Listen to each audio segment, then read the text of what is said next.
On refait la prédique, une courte vidéo qui revient sur la prédication du dimanche pour aller un peu plus loin dans son appropriation. Dimanche, c'était le 3e et dernier épisode d'une mini-série de prédications autour de ce que j'ai appelé le trépied de la vie chrétienne, à savoir la foi, l'espérance et l'amour.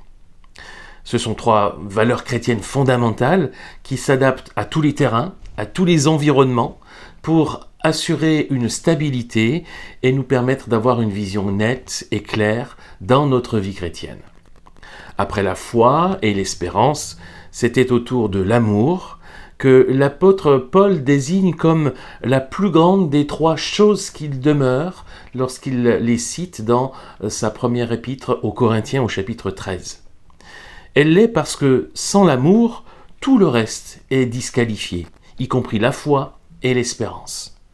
Elle l'est aussi parce que l'amour est éternel, il ne disparaîtra jamais, alors que la foi et l'espérance cesseront un jour, quand nous n'en aurons plus besoin, lorsque nous serons dans la présence même de Dieu. Dans sa première lettre aux Corinthiens, au chapitre 13 et au verset 4, l'apôtre Paul définit l'amour par 2 qualificatifs, la patience et la bonté. Et le choix de ces 2 qualificatifs n'est pas fait au hasard, évidemment, ils évoquent 2 attributs majeurs de Dieu qui sont présents dans une formule qui apparaît à plusieurs reprises dans l'Ancien Testament, disant du Seigneur qu'il est un Dieu lent à la colère et riche en bonté. On peut considérer que la patience et la bonté constituent ensemble une clé de compréhension de l'amour. Et si on veut s'interroger sur la qualité de notre amour, on peut se poser cette question: est-ce que l'amour que je prétends témoigner à l'autre est bien caractérisé par la patience et par la bonté? Ce n'est pas pour autant évident. C'est même une lutte de tous les instants, parce que nous pouvons facilement nous laisser entraîner sur d'autres voies. Mais ça en vaut la peine parce que notre amour pour Dieu et pour notre prochain est capable de s'adapter à tous les terrains de notre vie, même les plus accidentés.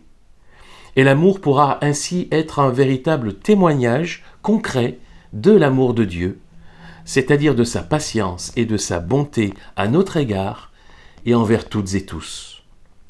L'amour, évidemment, ne se limite pas à la patience et à la bonté, c'est plus riche, c'est plus complexe que cela, mais la patience et la bonté constituent bien ensemble une clé précieuse de compréhension de l'amour.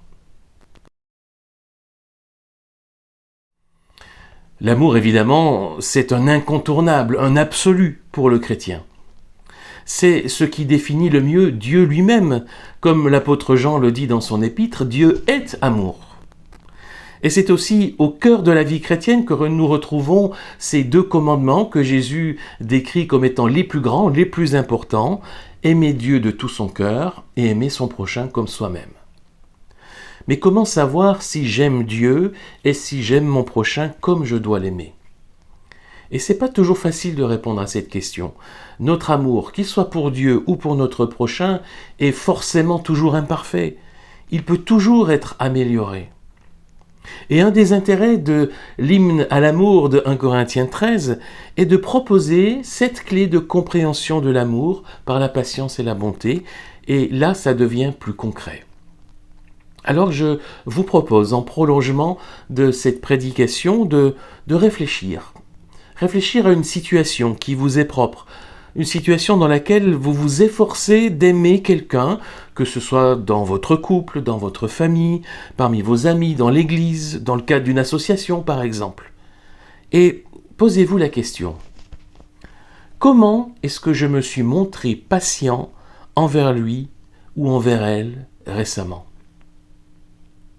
Ou alors au contraire, à quelle occasion est-ce que j'ai fait preuve d'impatience?